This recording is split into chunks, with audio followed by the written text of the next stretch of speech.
So hello everyone, welcome to my channel.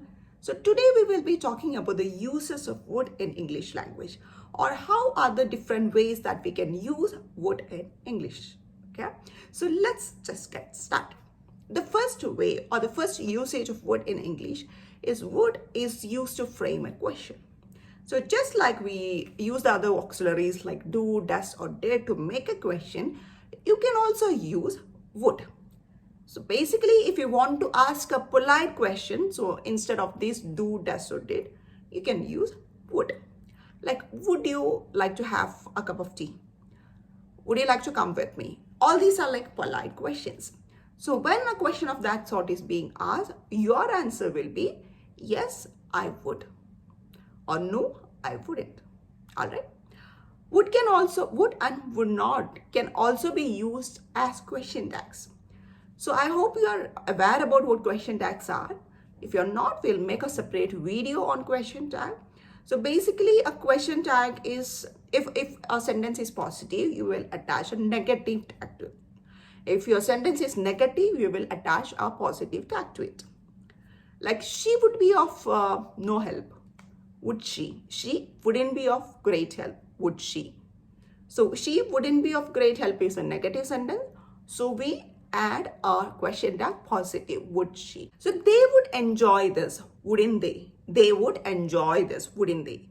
They would enjoy this is a positive sentence. So we attach a negative tag. Wouldn't they? So the second usage of would in English is to make a polite request or to show an indirect will. To show your indirect will. You're not directly saying someone something. Like, would you please make dinner? Will you make dinner is like, you are telling that person go and make dinner. Would you please make dinner is I like if you make the dinner, but there is no pressure, sort of very polite way of asking or a very polite way of telling your intention.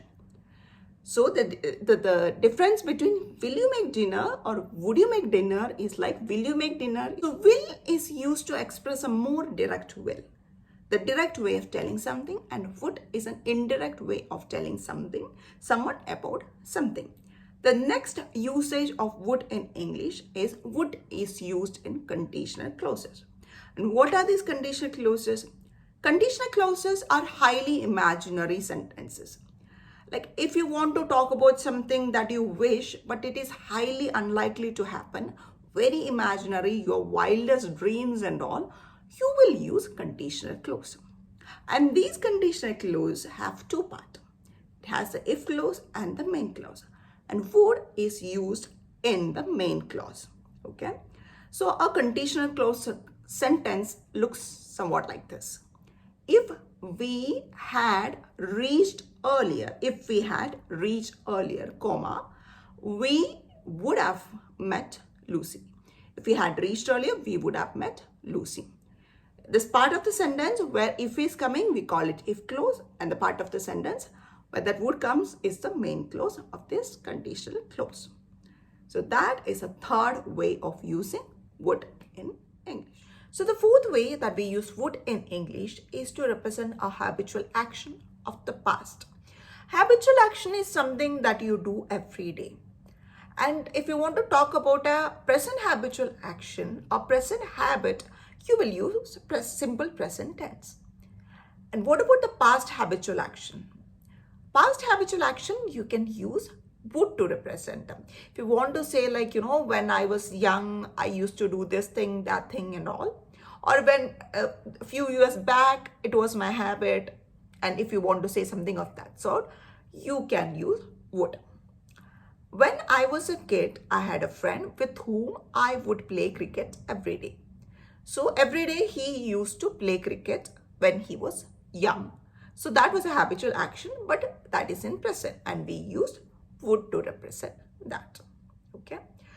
And another way, the fifth way that we can use would in English is to talk about what you used to think about future when you were young. Okay. Future in past tense. Future we will use will. So if you want to talk about in present, you're talking about future, you will use what? Will. I will be so and so. I will go there, like that. So if you're talking about future, but the tense is not present, but the tense is past. In past, you were talking about future. In past, you're talking about future. I hope you get the context. You're talking about future, but you're not in present. You're talking about future in past. Okay. For that also, you can use would. When I was young, I thought I would be rich when I grow up. This is future, but this future you were not talking about now, but the future is in past. In past, you thought like something will happen in the future. Okay. So when I was young, I thought I would be rich when I grow up. Okay. So that in past, if you want to talk about the future, you will also use would. So the last usage of would is used in reported speech. Reported speech is when you are telling somebody about something that someone else have told you. So the sentence looks like this. A direct sentence will be, Tom said he will pay for the food. So you have to say this to somebody else, that this is what Tom said. So then what you will say, Tom said that he would pay the bill. Tom said that he would pay the bill. Okay. So that is how you can use would in reported speech. I hope you have understood the various usages of the auxiliary verb would in English. So please listen to the video very carefully, and if you have any doubts in that, you can ask me in the comment section, because there are a lot of things that we have never talked about. I think question tag, we have to make a video on that, and also reported speech, many of you may not be aware of that. So we will deal that separately. Even tense, I think we haven't I haven't thought you about. So in coming videos, I'll be dealing with all these things. And if you want me to make a video on a specific topic, please do feel free to comment that also in the comment section. Okay. So I hope this video has been helpful to you. If that is the case, please do like, share and subscribe to this channel. That's all for today. Thank you.